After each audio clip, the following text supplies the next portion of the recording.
Your team is global. Your payment should be too. Pay straight from your existing bank account or debit card. No new wallet, no complicated setup. Verify your business once, and you're set. Paying your global team shouldn't feel like a job. That's Remitly Business. Sign up at remitly.com/small business month. Remitly Incorporated is licensed as a money transmitter by the New York State Department of Financial Services and in Puerto Rico TM-143, a foreign transmittal agency in Massachusetts and a currency transmitter in Rhode Island. NMLS number 1028236.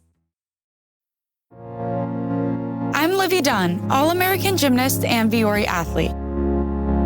When you travel and train as much as I do, you find happiness where you are. On the mat or on the sand, movement and comfort are essential. That's why I live in Performance Joggers by Viore. Made from DreamKnit fabric that's made of 89% recycled materials, effortlessly soft and made to move as much as I do. My happiness starts here, in the softest joggers on the planet. Get 20% off your first purchase at viore.com/Livy. That's VUORI.com/LIVVY. Exclusions apply. Not only will you receive 20% off your first purchase, but enjoy free shipping on U.S. orders over $75 and free returns. Go to viore.com/Livy and discover the full versatility of Viore clothing. Exclusions apply. Visit the website for full terms and conditions. In business, the best days are when priorities stay on track. The Hartford helps midsize and large companies manage key exposures with insurance and proactive risk solutions, so focus can stay where it belongs. Visit thehartford.com/risk mitigation to learn more.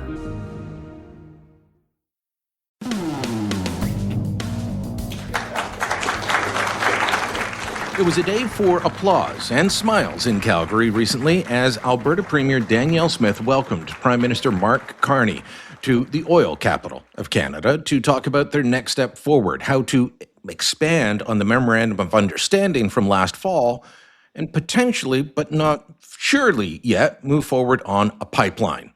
Premier Smith was excited to announce that within 18 months, she could have a full answer. And hello, today is a good day for Alberta, and it's a good day for Canada. It's an honor to be here with Prime Minister Mark Carney to announce a major step forward in unlocking the enormous potential of Canadian energy.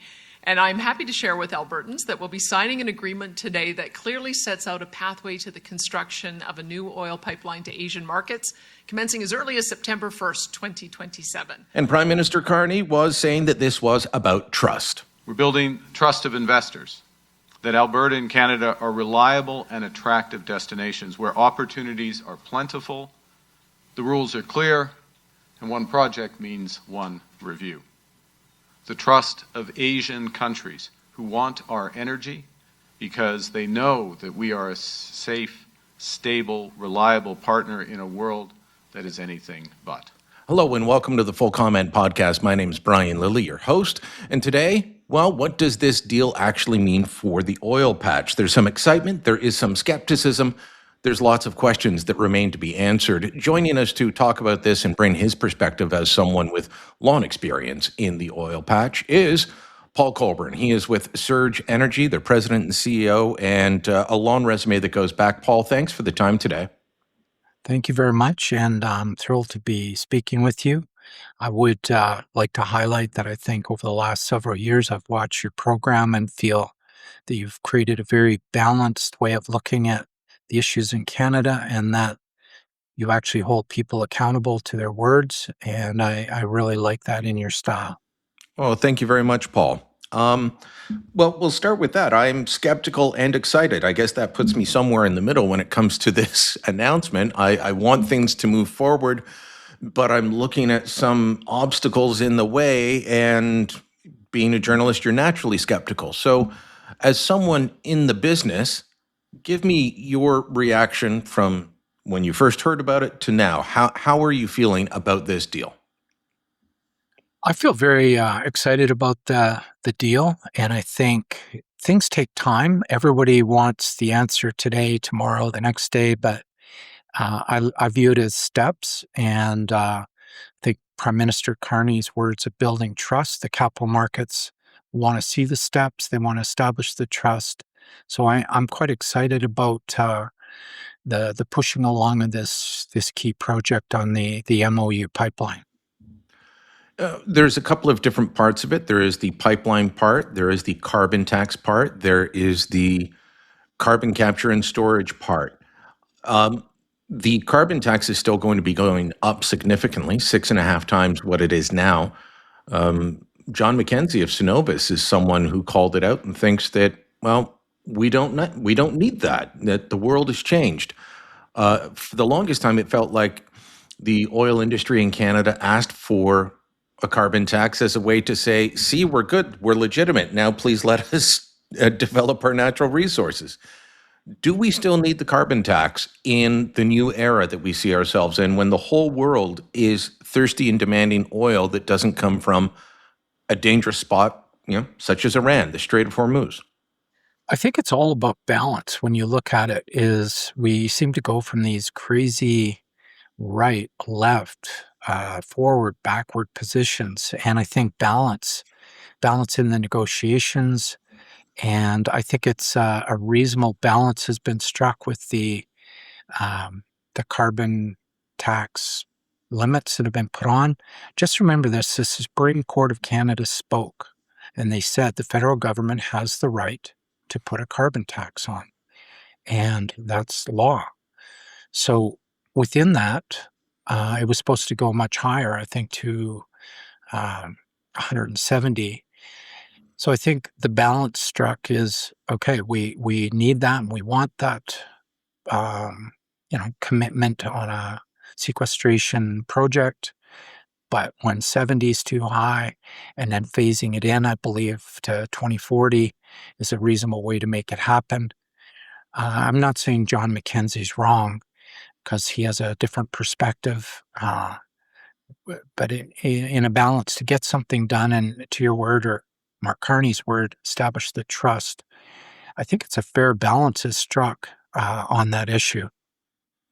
Does it put us in any kind of disadvantage, though, if we are the only major oil-producing country that has an industrial carbon tax?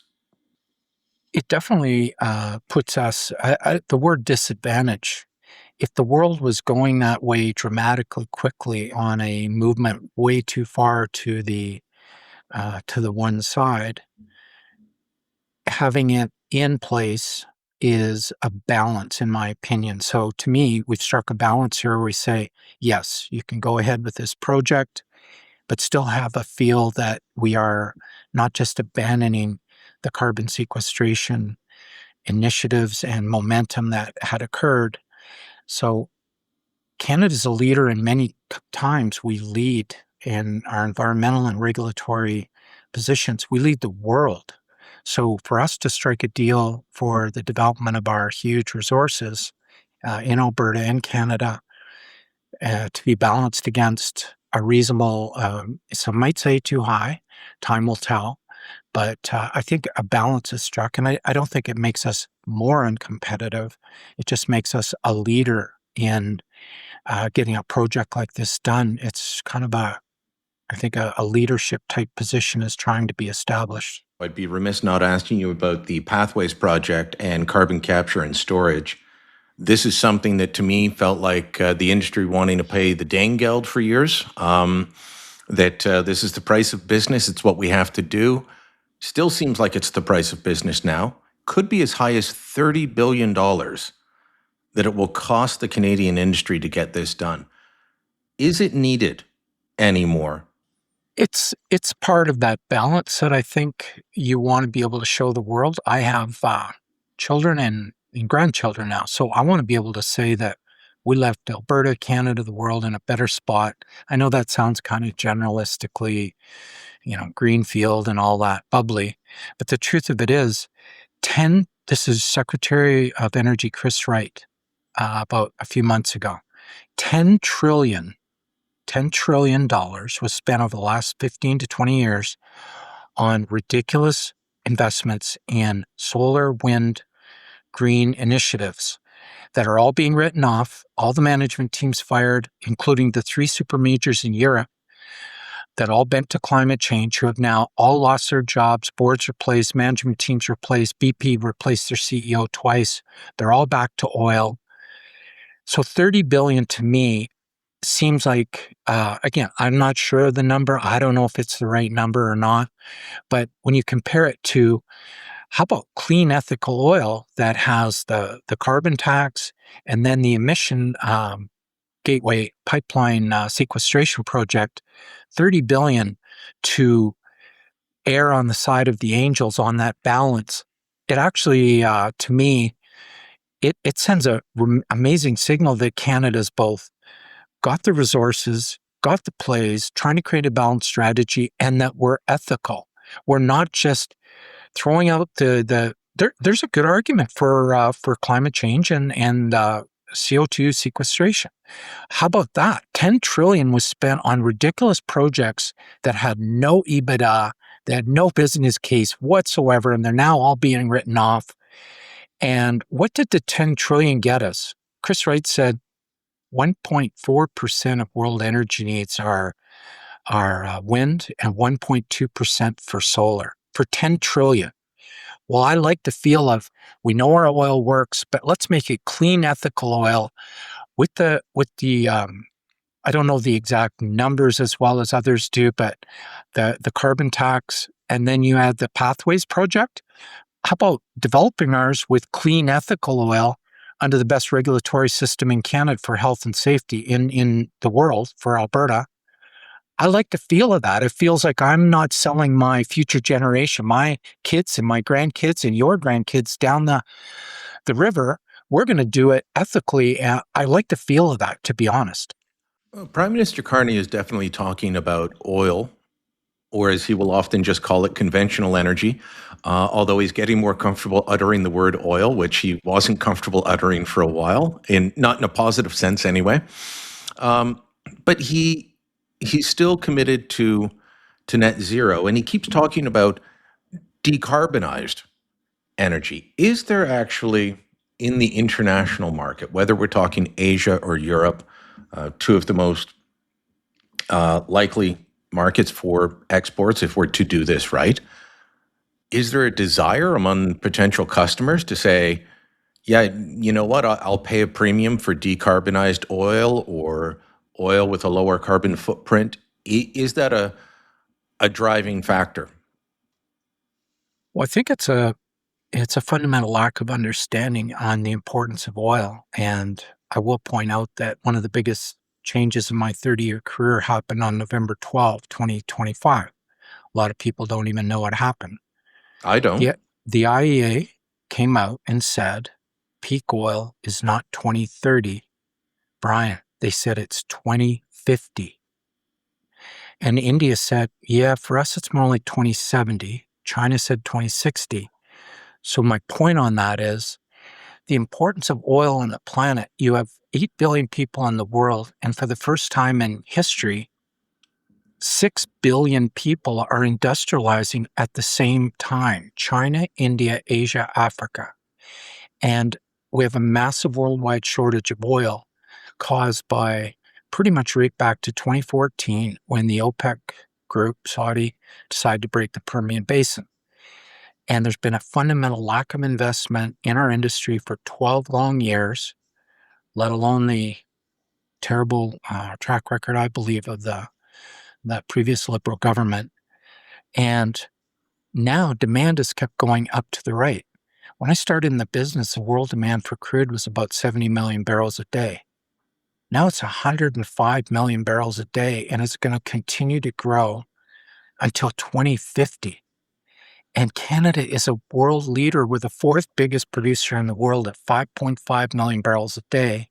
And we can bring, with the MOU and the other projects, and plus the Keystone Light project that Trump approved, we can get up to somewhere around 8 million barrels a day and be the third maybe biggest producer in the world or whatever. So Canada has those rich resources.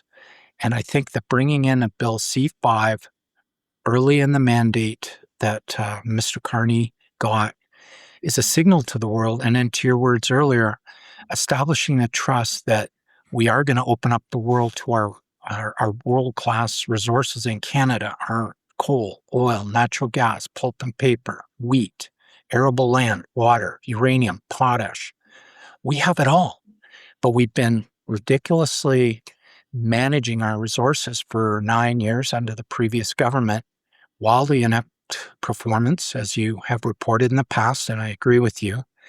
So to me, the trust started with the Bill C5 coming in, and then from that point, it's now show me. And I think the MOU is an example of, okay, there's a first project. The Keystone Light could be a second project. So I'm more than cautiously optimistic on this. Look, I'm excited about Keystone Light. I'm excited about everyone figuring out ways to put more product through their existing pipe or expand without, building a whole new system. All of that is really good. My concern is, will we actually have a new pipeline to Tidewater? I've been talking about pipelines to Tidewater for well over a decade and a half now, and if it's exhausting for me, I can't imagine what it's like for people like you in the industry. And so this agreement, okay, good, but I was expecting some after the MOU. I was expecting things a bit faster now. And now we see the new agreement, and it does have some soft language, such as it says, if designated. It's talking about the pipeline project. If designated, we will do this. And, quote, Canada intends to make best efforts. It still seems like a wishy-washy agreement. And then we've got that September 1st, 2027 deadline to come up with an answer. All of this seems slow and non-committal at this point. Is it enough to get the industry saying, yes, we believe you're serious, or is everyone still going to be sitting back and holding on because, well, they're not quite sure, so we're not quite sure? Well, to your point, if you go back, though, just a year or two ago, under Bill C-69, which was put in place by the Liberal government under Trudeau, the No Pipelines Act, you were looking at somewhere 5, 7, 9, never years of being tied up to try and get a project done. And I can tell you foreign investment in Canada went off a cliff in the 9-year reign.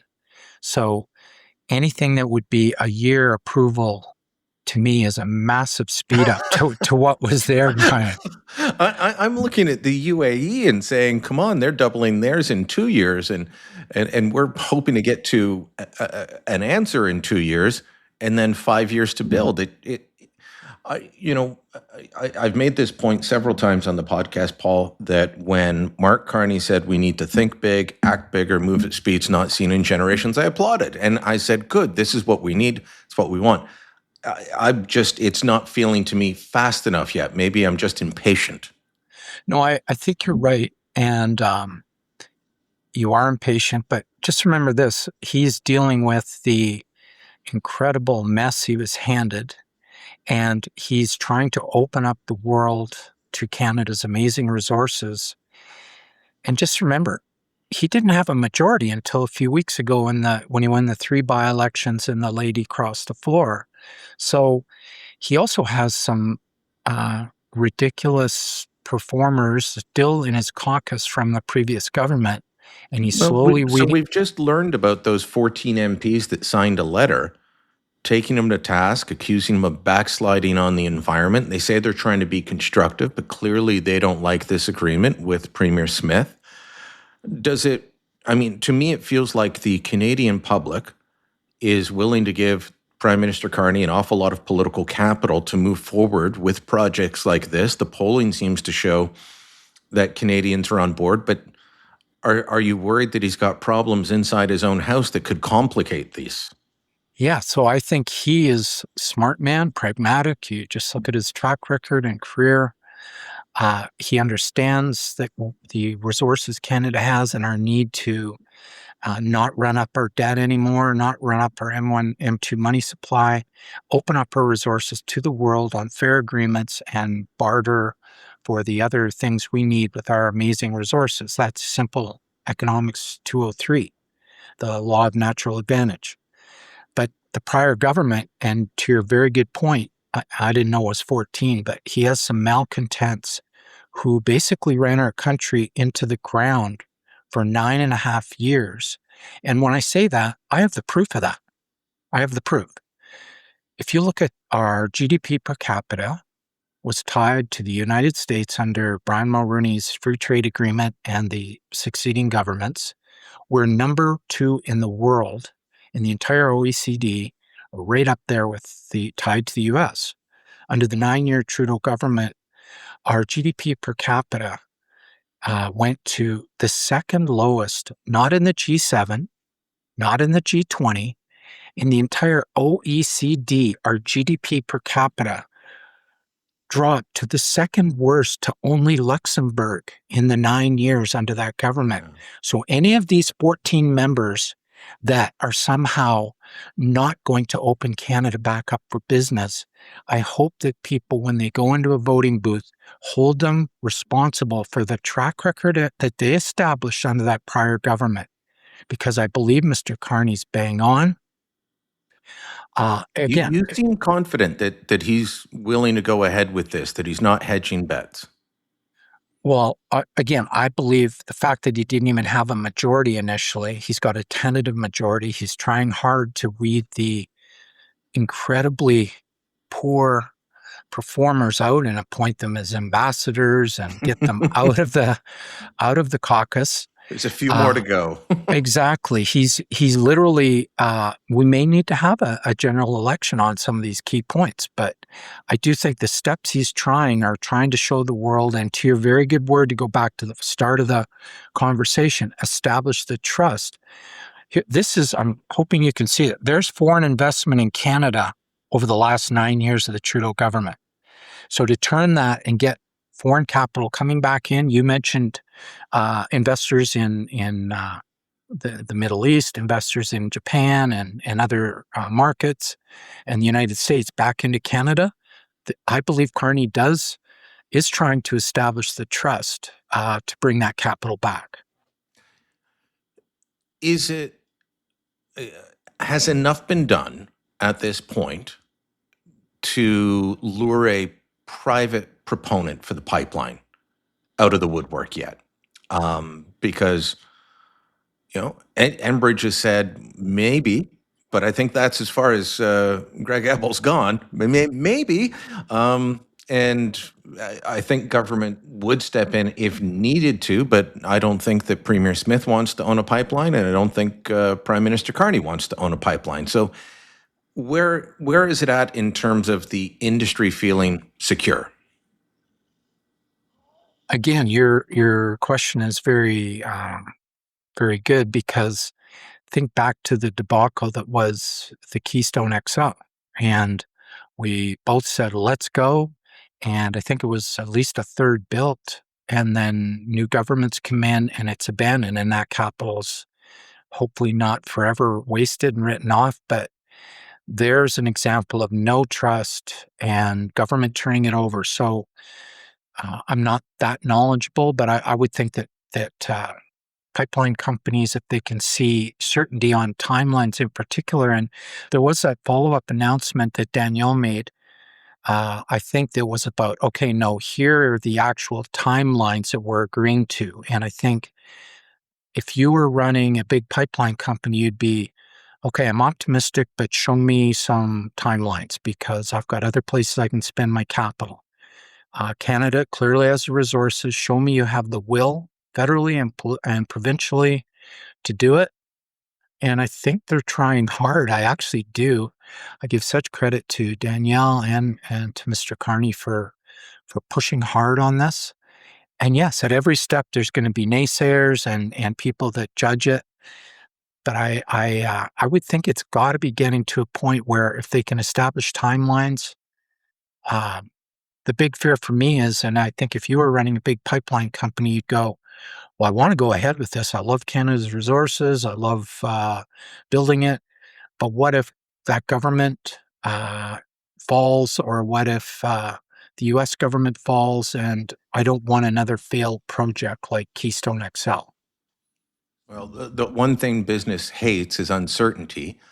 And clearly right now there's a bit of uncertainty about Alberta when it comes to separation. love the province, go there as often as I can, but last June or July, early July, sitting in Joey's down off the Bow River with a couple of people from the energy industry and folks who listen to the podcast, watch my videos online, were stopping to say hello and tell me that they're voting for separation this time. I know the polling shows that it's not there yet, but does the fact that it's being talked about, that it could be on the ballot, is that spooking folks away from Alberta's energy patch?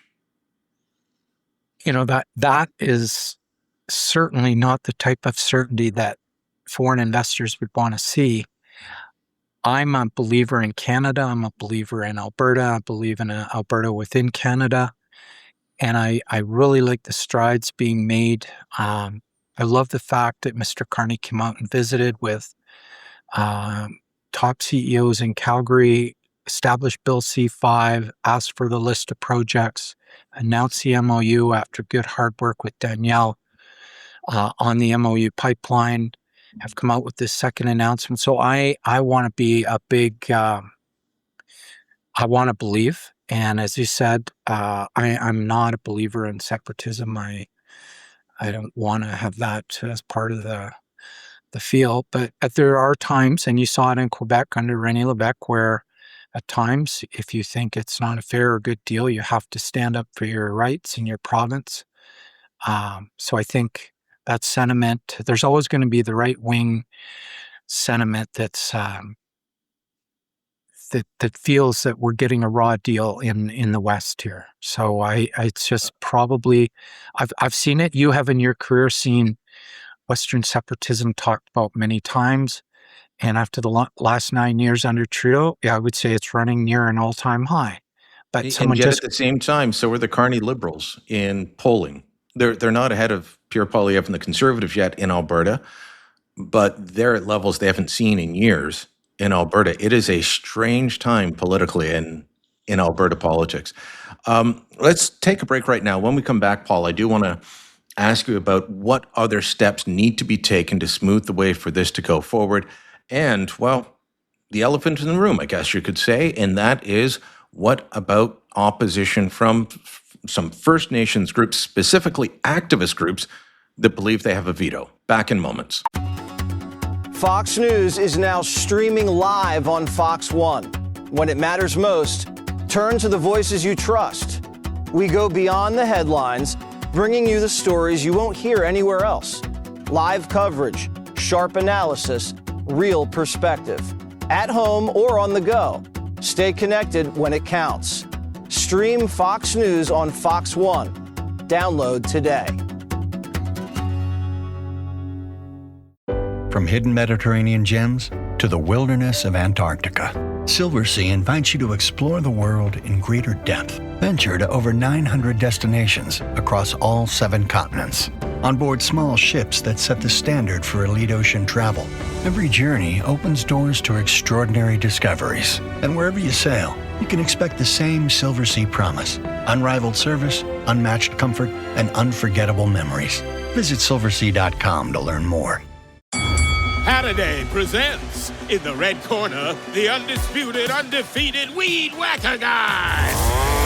Champion of hurling grass and pollen everywhere. And in the blue corner, the challenger, extra strength Halliday. Eye drops that work all day to prevent the release of histamines that cause itchy allergy eyes. And the winner by knockout is Halliday. Halliday, bring it on.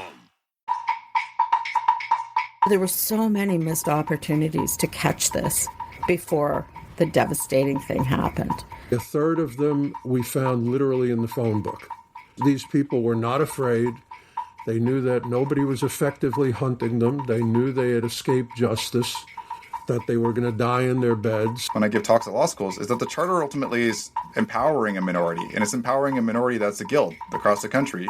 And it's a fairly elite guild, and the guild is lawyers. Families who were split by referendum and brothers and sisters who never talked to each other for years after the referendum because they were so angry at each other because of the emotions on both sides. The reason he was assassinated was not because he was trying to put a satellite into space, but because the gun that he was creating had other applications that made him and the gun very dangerous. It's finally here. A new season of Canada Did What?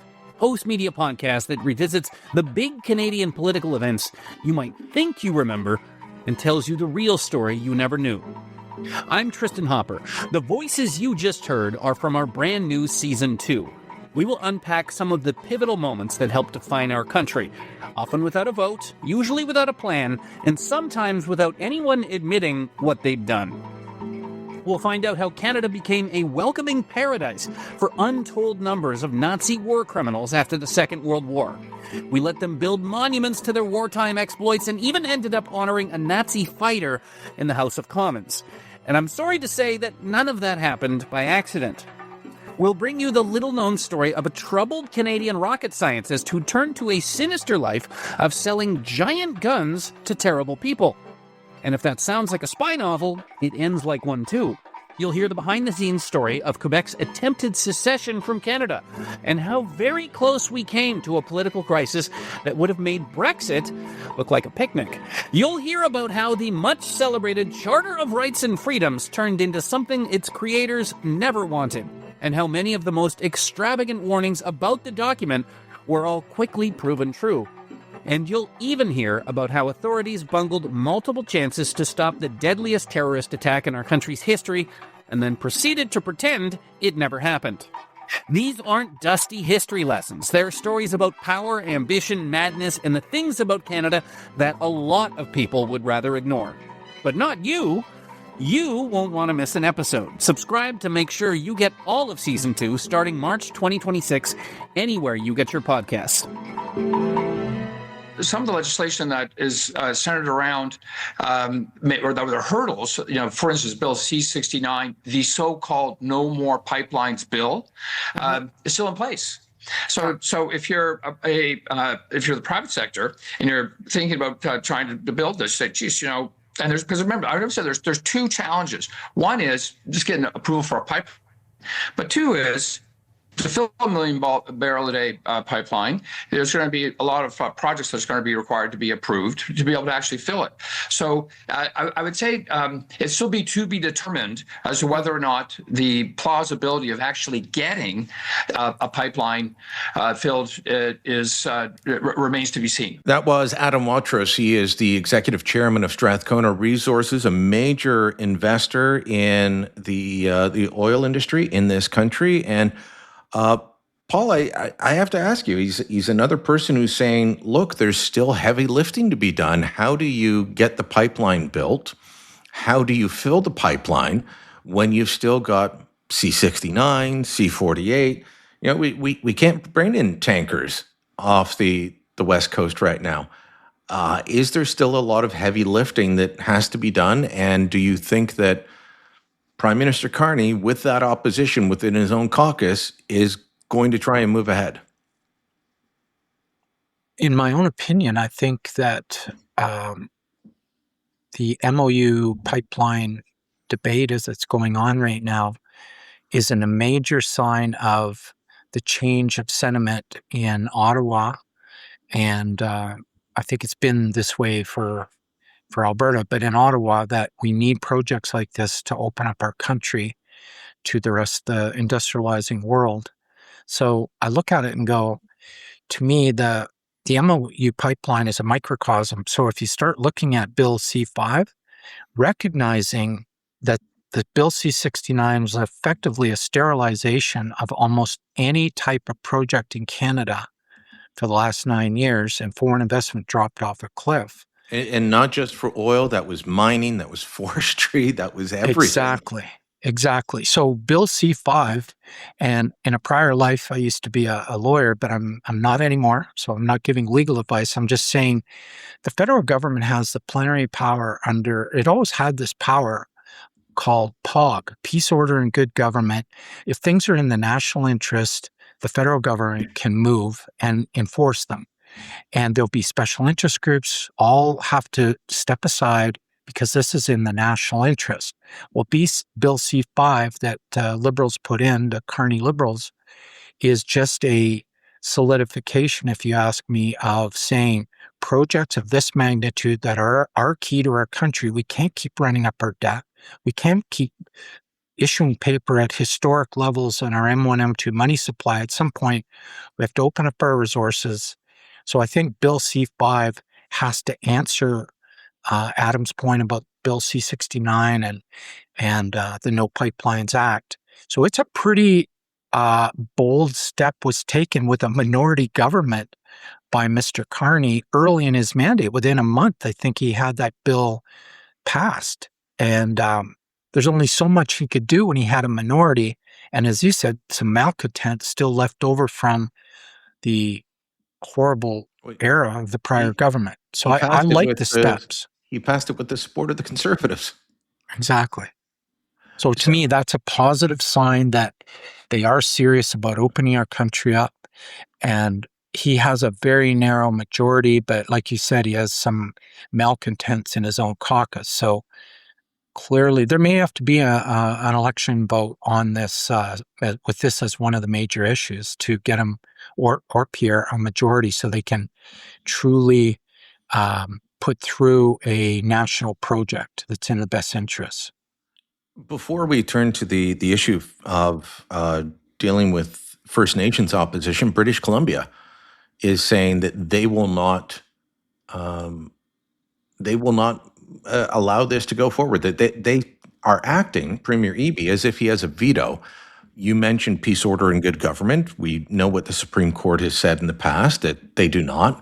But are you concerned that there is, while there may not be an actual veto, that there would be an effective veto due to politics at play? It comes down to your very good question right there at the end. If the federal government has the plenary power under POG, Peace, Order, and Good Government, and or Bill C-5, then the bulldozers are going to move. And you'll see it, if you saw it in Trump's first term when Keystone XL was approved, it might even have been Obama, I'm not sure. But when it was approved, it went ahead. And there were Aboriginals, there were others that were, Indigenous people coming out and saying, oh, we have a treaty right here, we have this or that, and it moved. So at some point, you have to have the resolve to do it. And my biggest fear would be, without a majority and malcontents back in his caucus, does that give Carney the resolve he needs to do it? Because I think Danielle has the resolve. Again, she doesn't have a huge majority either. So you nailed almost the crux of the problem there. Even if we do go, are we gonna let a province decide what's in the national interest for Canada? It shouldn't happen, but unless the federal government has the resolve, then I think it is questionable. So that's the crux of the issue. You nailed it. Well, and then even if they decide to bulldoze the province of British Columbia and say you don't have a say, there's a divide within First Nations communities. So you think back to Northern Gateway before that was canceled. They had equity and participation agreements with 31 different communities along the route. They had the majority of people supporting them, but there was always someone willing to say, oh, no, they don't speak for the band, I do, or we're hereditary chiefs, things like that. We saw that with Coastal GasLink. We've seen that with projects here in Ontario. And that becomes a major issue. One of those groups goes by the name of Coastal First Nations, which makes it sound like they are a group that represents all the First Nations along the BC's coast. They're not really. Their official legal name is the Great Bear Initiative. They're an activist group founded in decades ago with money from American foundations that just oppose the energy industry. And I want to read to you the comment from Marilyn Slett the other day, the president of Coastal First Nations. Again, an NGO in Vancouver. Despite their name, that's what they are. And she said, "We have heard directly from the Prime Minister and Minister of Energy and Natural Resources, Tim Hodgson, that no project and no route will proceed without the support of affected First Nations and the province in which it is proposed. As the legally recognized rights and title holders under Canadian and international law, we do not support a proposed oil pipeline and tankers route to the north coast of BC." Now, I would argue that they are not the rights and title holder. Some of them are representative members of the bands that are the rights and title holder, but there's a lot of wordplay going on in there. There is a lot of stagecraft, a lot of politics at play. This is far from a done deal. So I'm going to give you an example of statesmanship. And myself and 11 other CEOs in Calgary, this is years ago, were called to a meeting. Brian Mulroney, long retired, came in to talk to us, and he explained how they brought together a number of things, one of which was the free trade agreement. The free trade agreement was great for Canada, is what the perception was. Not as good, but still good for the USA. And Ronald Reagan and Brian Mulroney put it through, and it was good for both, but it was incredibly good for Canada. Our GDP went from $900 billion a year to $1.7 billion. And we didn't have silly immigration policies reducing the effect of it on GDP per capita, which is your standard of living. And for 30 years, Canada enjoyed the highest standard of living jump right alongside the US in the world. Another one he said, this is former Prime Minister Mulroney before he died at this meeting, said another example, the Constitution. You can't get a harder of opposition than René Lévesque saying, "I am not going to join this Constitution." And they worked out the subject to clause in the Constitution. But when they were sequestered in Charlottetown in a huge hotel, he would not let the 10 or 11 premiers at that time, 12 it would be, I guess, or 11 or 12 today, but he would not let them leave. He would not let them go to bed. They were staying up to the point of exhaustion. This is trying to get the Charlottetown Accord through. Exactly. And so we have to have statesmanship show up. It's not going to be easy, but the Premier of BC, for a national interest pipeline, he should squawk if that's his calling. But at the end of the day, it should be done what's in the best interests of all Canadians. And it is, guys, for us to open up some of the biggest oil reserves on the planet, as you said, at a time when the world is thirsty for oil. It's at some point we have to start showing statesmanship and doing what's best. And there's going to be special interest groups that are not happy with us. And then you have to go, there's a famous saying, I was so scared for my job that I quit doing my job. And politicians want to get reelected. But at some point you have to say, I'm going to do my job, and some people aren't going to like me, but it's going to be part of my legacy, and I'm going to take this country to another level, and I'm going to do my job. I'm not going to be worried about my job.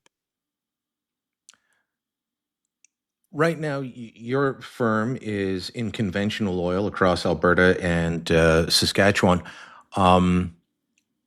Is there, and you guys are going through a boom because the price of oil is almost $100, Western Canadian Select over 80. Does that disappear if oil goes back down a bit? If it hits down to $65, $70 a barrel, would we have enough oil to fill these pipelines? Both the new one that we're talking about of 1 million barrels a day, but also all of these expanded projects. Absolutely. We have, I think, the second or third biggest reserves on the planet. Obviously, the oil sands being the primary driver of that. Amazing new discoveries in the Manville Stack, the Clearwater, the Surge Sparky play, Southeast Saskatchewan, heavy oil along the western edge of Saskatchewan, SAGD projects that are coming on, the Duvernay, the Montney.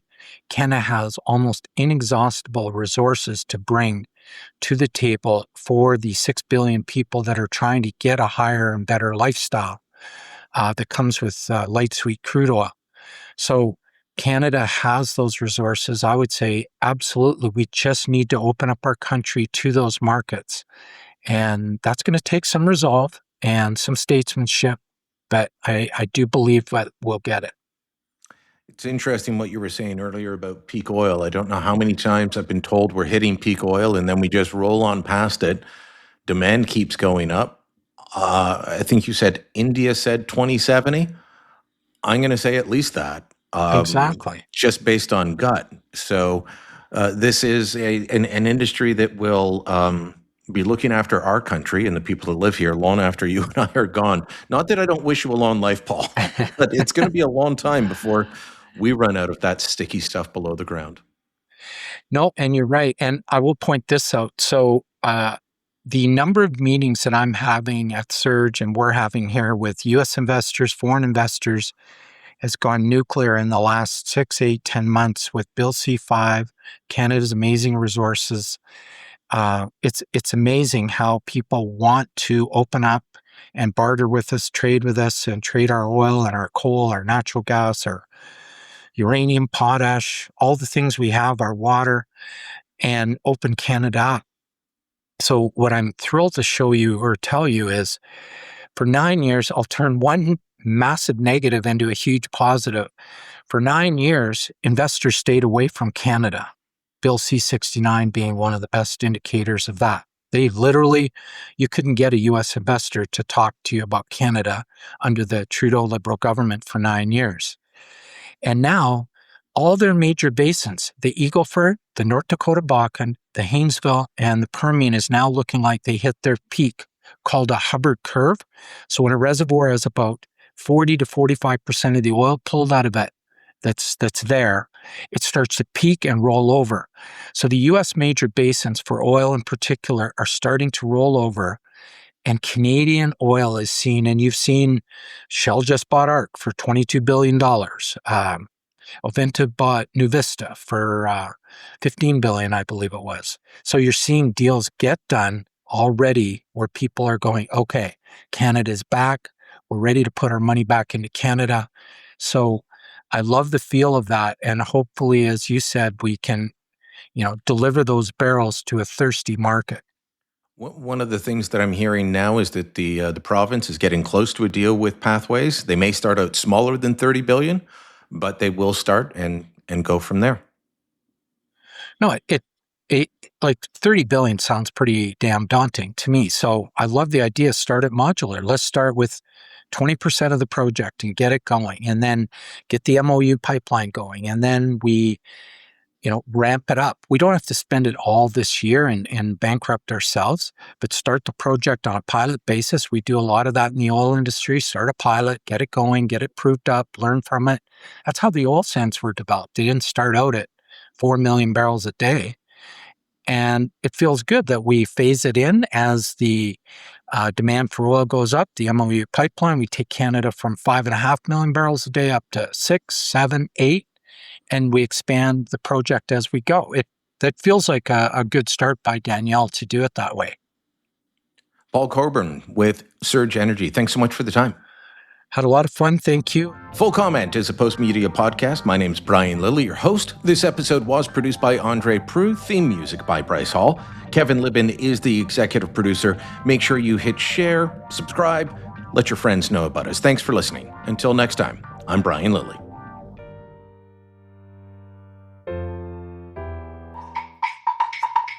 There were so many missed opportunities to catch this before the devastating thing happened. A third of them we found literally in the phone book. These people were not afraid. They knew that nobody was effectively hunting them. They knew they had escaped justice, that they were going to die in their beds. When I give talks at law schools, is that the charter ultimately is empowering a minority, and it's empowering a minority that's a guild across the country. And it's a fairly elite guild, and the guild is lawyers. Families who were split by referendum and brothers and sisters who never talked to each other for years after the referendum because they were so angry at each other because of emotions on both sides. The reason he was assassinated was not because he was trying to put a satellite into space, but because the gun that he was creating had other applications that made him and the gun very dangerous. It's finally here. A new season of Canada Did What? Host Media podcast that revisits the big Canadian political events you might think you remember and tells you the real story you never knew.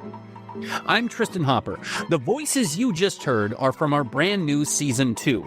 We will unpack some of the pivotal moments that helped define our country, often without a vote, usually without a plan, and sometimes without anyone admitting what they'd done. We'll find out how Canada became a welcoming paradise for untold numbers of Nazi war criminals after the Second World War. We let them build monuments to their wartime exploits and even ended up honoring a Nazi fighter in the House of Commons. And I'm sorry to say that none of that happened by accident. We'll bring you the little-known story of a troubled Canadian rocket scientist who turned to a sinister life of selling giant guns to terrible people. And if that sounds like a spy novel, it ends like one too. You'll hear the behind-the-scenes story of Quebec's attempted secession from Canada and how very close we came to a political crisis that would have made Brexit look like a picnic. You'll hear about how the much-celebrated Charter of Rights and Freedoms turned into something its creators never wanted, and how many of the most extravagant warnings about the document were all quickly proven true. And you'll even hear about how authorities bungled multiple chances to stop the deadliest terrorist attack in our country's history and then proceeded to pretend it never happened. These aren't dusty history lessons. They're stories about power, ambition, madness, and the things about Canada that a lot of people would rather ignore. But not you. You won't want to miss an episode. Subscribe to make sure you get all of Season 2 starting March 2026 anywhere you get your podcasts.